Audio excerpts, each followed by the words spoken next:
चलो देखो यहाँ पे इस क्वेश्चन में क्या बोल रहा है, इन द गिवन फिगर दिया हुआ है, lines A B and C D intersect at O. A B और सी डी दो लाइंस दिख रहा है, ए बी और सी डी दो लाइंस है, और वो कहाँ पे इंटरसेक्ट कर रहे हैं, पॉइंट ओ पे। और कंडीशन क्या है कि एंगल ए ओ सी और एंगल बी ओ ई को प्लस लेंगे तो कितना आएगा 70। एंगल ए ओ सी और एंगल बी ओ ई यानी ए ओ सी और बी ओ ई यानी ये एंगल और ये एंगल को प्लस लेंगे ना तो वो 70 के इक्वल है।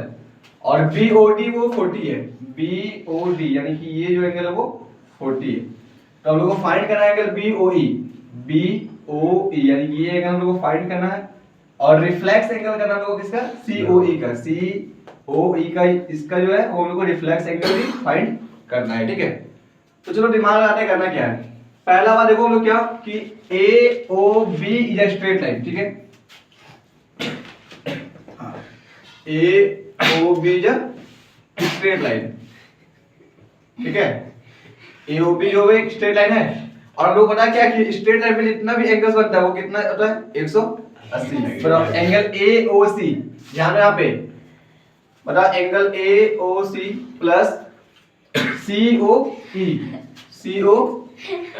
Plus B O E angle B O E equal क्या होगा 180। क्यों होगा पता है, स्ट्रेट एंगल्स के कारण, ठीक है। अब बताते हैं किसका वैल्यू दिया हम लोग को, तो AOC प्लस BOE। तो AOC प्लस BOE को एक साथ कर लो, AOC प्लस BOE, और क्या बचेगा अकेला एंगल COE इक्वल 180। हल नहीं।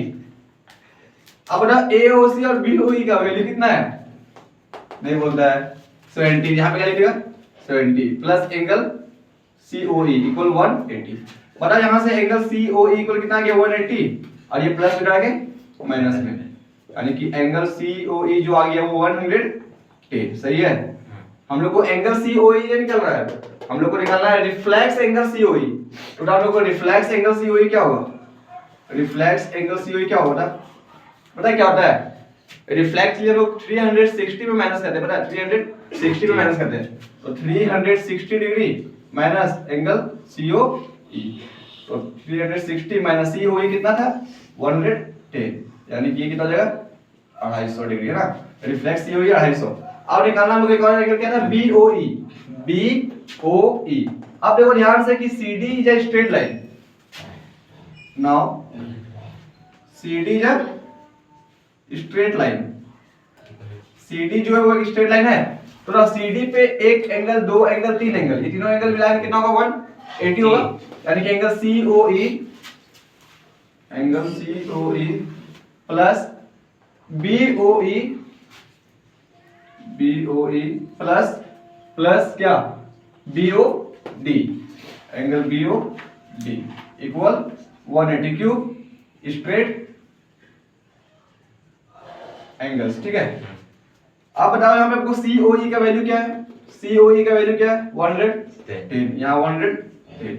और BOE का वैल्यू पता है क्या, नहीं हम लोग को निकालना ही है BOE, तो BOE के प्लेस पे BOE। और BOD का वैल्यू पता है क्या, पता है BOD का वैल्यू कितना है 40। तो यहाँ पे क्या लिख देंगे 40 इक्वल 180। 110 और 40 कितना 150, अब प्लस एंगल BOE इक्वल 180। बता यहाँ से एंगल BOE इक्वल क्या होगा 180 माइनस 150, यानी कि एंगल BOE जो आएगा वो 30। दो एंगल फाइंड करना था BOE और रिफ्लेक्स COE। तो रिफ्लेक्स COE कितना है 250 और BOE आया 30। समझ में आया।